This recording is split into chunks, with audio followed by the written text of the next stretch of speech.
Do you know why you experience easy milk spoilage after preparing soy milk? Are you also aware of certain mistakes you make from the beginning of the preparation that makes your soy milk to curdle up faster even after you preserve it? Okay, I know you might have seen the other of my video on soy milk, but this is the rebirth of that one. This is different, and every question was pulled out to make sure that this is well detailed, straight to the point. And I assure you that at the end of this video, you're going to learn how to make the best soy milk, different method of preserving it to last for a very long time, cost of preparation, and many more. So if you love enjoying soy milk with your family, you want to use it as business, or you're just lactose intolerant, you're looking for the most natural milk you can pair with your cereals, then this is the most detailed video you will find on the internet right now. Make sure you do not skip any part of it, okay? So let us get started. So the first step will be to pick our soybeans, and here I have half custard paint of soybeans. I'm going to pick out every single dirt or stones that are in here. So with my last video on soy milk that I complained of having to see too much unwanted object on my soybeans during picking, and I felt and still feels like they intentionally add all those things to just increase the quantity. So many people in the comment section were saying that, oh, it is normal, it's not intentional. In fact, they had to say a whole lot. But let me tell you for a fact that if you're buying soybeans from a particular vendor and you're always seeing so many stones on it, please just change your vendor, because I did, and since that day, if I'm picking out dirt from my soybeans, it's usually very minimal like this. So please, if you've been having some experience, just change your vendor. These people know what they are doing. Okay, so let's get back into business. I am done picking, and this is the time to soak this up. I'm going to add into a bowl. Make sure you're using a very big bowl so that you're going to have space, because once you get this soaked up, it's going to swell up and increase in sizes. So add enough water and soak this overnight. It mustn't be overnight. You can soak it up in the morning and start processing it in the night. For this one, I got it sitting for about 14 hours before I started. So this is 14 hours later. That is the next day. I had to change into these bigger pots because it doubled so much in sizes and I needed space to wash it. So I added some water and it is time to wash it. As we proceed, I just want to say a warm welcome to everyone that just stumbled on my video for the very first time. This is Kelsy Kitchen, and trust me, you're going to enjoy every single video coming from me on this channel. So make sure you click on that subscribe button in front of you. It is absolutely free. With that, you get to see amazing content on healthy living, healthy recipes, lifestyle, kitchen hacks. And to my returning subscribers, thank you for always coming back to watch. And please, I want to say that if you want to recreate this particular video, do not skip any part of it, because I noticed that a lot of people do not even watch videos to the very end. They skip so many parts and they end up asking you questions that you must have discussed in the video. So let's get back into washing of the soybeans. Please, absolute hygiene will be required. Make sure the water you're using for this preparation is clean water. So wash as many times as you want. For me, I washed this twice and it is already okay for me to start preparing it.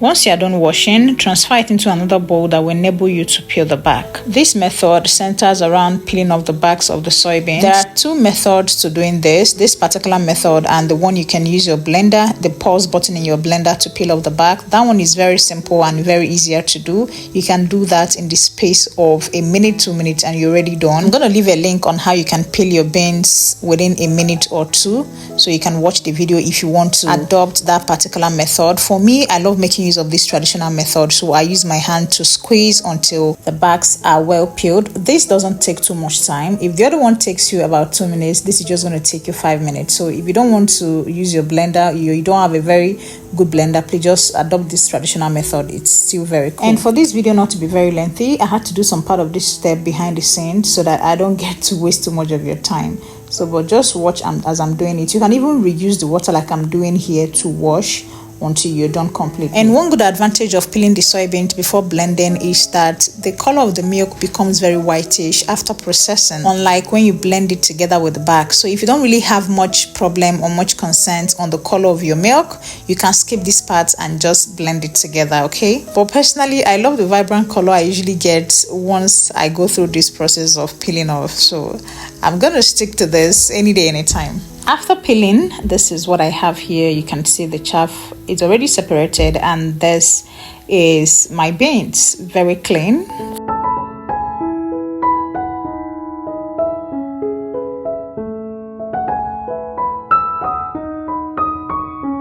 So the next step will be to transfer into a pot and add water that will just be above the soybeans and get it to boil. The reasons for boiling before blending is that number one, raw soybeans contains compounds that can be very harmful if consumed in large quantities. So boiling helps to deactivate these compounds, making the milk very safe to consume. Secondly, boiling soybeans helps to soften the beans for easier blending. Thirdly, research also shows that raw soybeans contains enzymes that can create strong, unpleasant flavor and odor in soy milk. I know a lot of people can relate to this if you don't boil your soy milk. So boiling helps to deactivate those enzymes, thereby resulting in more palatable taste. And lastly, boiling helps to reduce phytic acid, which can inhibit the absorption of certain minerals like zinc and iron. So all these that I just listed are going to help to make this milk last very, very long as well. So just allow it to boil over. There is no time frame to how long it can boil. Once it is boiling, like once it boils over, bring it down and save it. After straining out the hot water, you need to allow it to cool down before you go ahead and start blending. Please allow this to cool down for at least 15 to 20 minutes, or you can just run cold water on top of it before you go ahead and blend it. For the blender, any strong capacity of blender can blend this. Any blender that can blend your beans, your tiger nuts can also blend this, because boiling it has made it very much easier for you. I am using 3000 watts capacity of blender. If you don't have a very strong blender, please, you can visit your local market or people that blend grains like this at the market near you. Okay, it is very, very easy. It is not hard. So blend it, add water and blend. But for the quantity of water, you do not need too much water. And for blending this, you don't need cold water, you don't need warm water. What you need is basically room temperature water. So make sure that you have much control of your water so that this doesn't get too watery. Add any quantity of water that will just be enough to blend this. When it gets very thick, when you're done processing it, you can still add water to loosen it.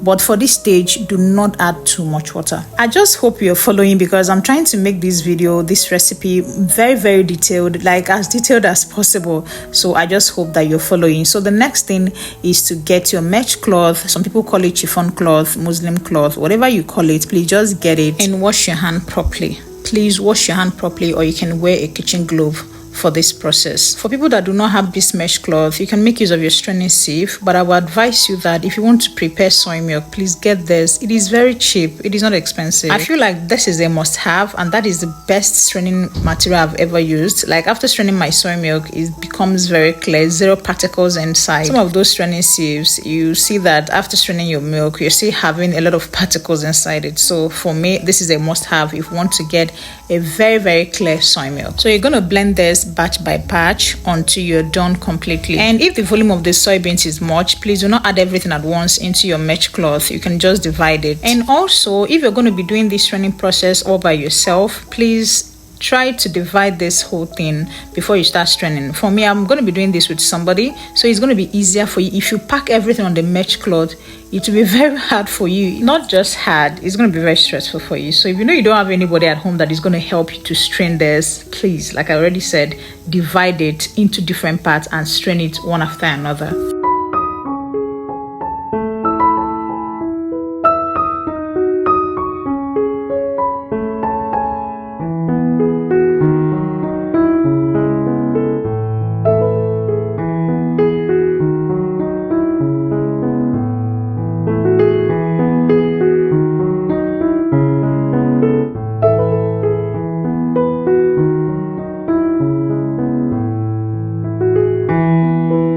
Hello, I hope you're still there. I hope you're still following, and I'm very hopeful that this is not going to be a very hard recipe for you. Just create out that little time for this. And also, this is the right time for you to hit on that subscribe button. If you've been watching this video and you've not subscribed to my channel, click on that subscribe button. It is absolutely free, and you can also share this video to your family members, to your friends that wants to learn how to make soy milk, that wants natural replacement to so many milks. I don't think you're going to have any question after watching this video. I don't know, but if at any point you're confused, you have questions, just drop on the comment section, as I'm going to attend to every single question one by one. also tell us where you're watching us from, as that will mean so much to me. So I am done straining, and this is the volume that I have. Can you see that? Yeah, this is so nice. Do you even see the color of this? This is so good, free of particles. And look at the chaff that I have. A lot of people suggested what I can do with this chaff. Anyways, I'm going to implement that and tell you guys how it is. For now, I've not even implemented anything that has to do with the chaff. Some people said I can use it to make soup. Some people say I can use it to make swallow. Some people say I can use it to feed livestock. I know the one for livestock, but I've not actually tried other ways of making use of the chaff. So the next thing I have to do is to transfer into a pot and get it into boiling. And guys, after about 30 minutes, it started boiling, and this is what I have. Please do not cover your pot when you start boiling, because it boils over and splashes everywhere. So do not cover the pot, just leave it open. And once you start forming all this, so you boil until you start forming the scales by the side, and you know that it is absolutely done. For me, I boiled this for a period of 40 minutes and it is okay. So make sure that you keep stirring as you're boiling. Keep stirring. Do not leave it and go, so that it doesn't start getting very sticky and burning.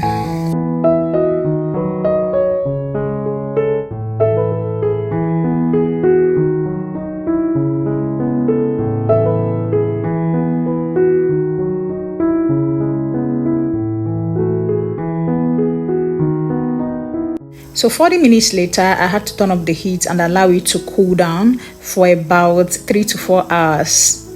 Allow this to cool down before you can strain it, because it's going to be very hot for you. So after about 3 to 4 hours, I'm just going to strain it for the last time.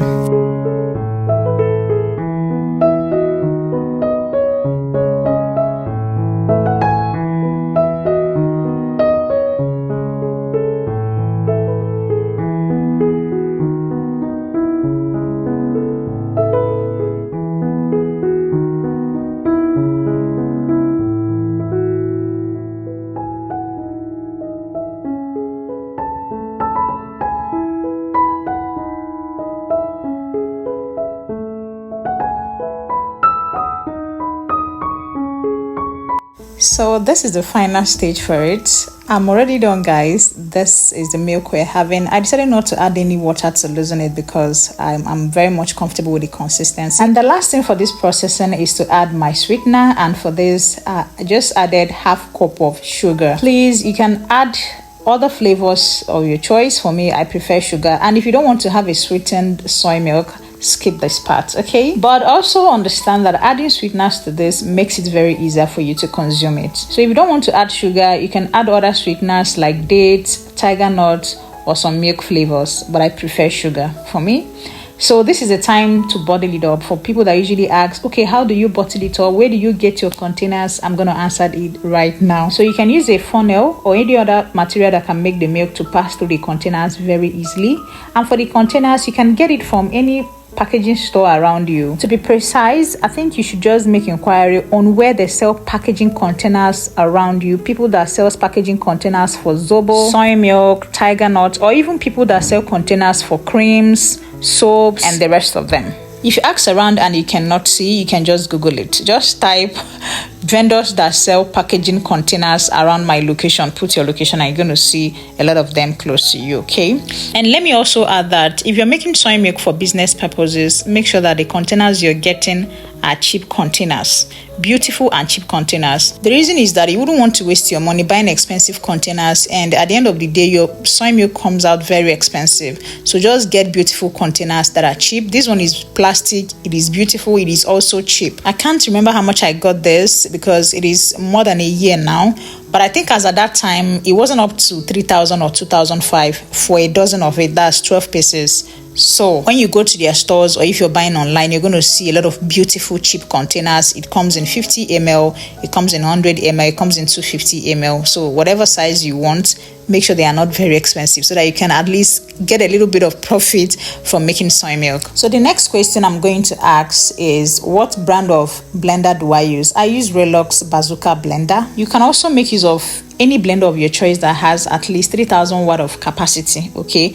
This is for people that are been asking me, what blender do you use for your soybeans? What blender do you use for your tiger nuts? I use Relox Bazooka. So the last question I'm going to be attending to today will be the preservation of this. I got loads of questions on the preservation of soy milk, and that is what I'm going to be discussing right now. So the first preservation will be making sure that your containers are airtight container, please. The second preservative measure will be getting food grade preservative. I keep mentioning this in all my milk drinks, but a lot of people are asking me to mention the kind of food grade preservatives they need. So the commonly used food grade preservatives for milk drinks includes potassium sorbate, sodium benzonate, and citric acid. You can make use of any of this. They help to prevent the growth of bacteria, yeast, and mold. And for the quantity of the preservative needed, it depends on the quantity of soy milk you're making. For this particular one I just made now, I can add 100 ml of sodium benzonate, and that will be enough. And I'll get to preserve this on room temperature for 7 weeks and under refrigeration for 14 weeks. Then another effective method of preserving this milk drink is by freezing method. But with freezing method, you need to have constant power so that this milk drink can get iced up in your freezer. And trust me, it can stay as long as 14 weeks in your freezer and it's not going to go bad or curdled up. Number one rule to freezing method is once you're ready to consume a particular quantity, like if you're bringing out 2 bottles of the soy milk from your freezer, once it has defrosted, please do not add it back to your freezer. Make sure that once it has defrosted, consume everything and do not add it back. If you live in an area where there is no constant power supply, you don't need to try out the freezing method because it is going to get curdled up and your soy milk will go bad. Then the final way of preserving this milk drink is to consume within the space of 24 hours. If you're just making this for your family and friends, for get together, for yourself or your family,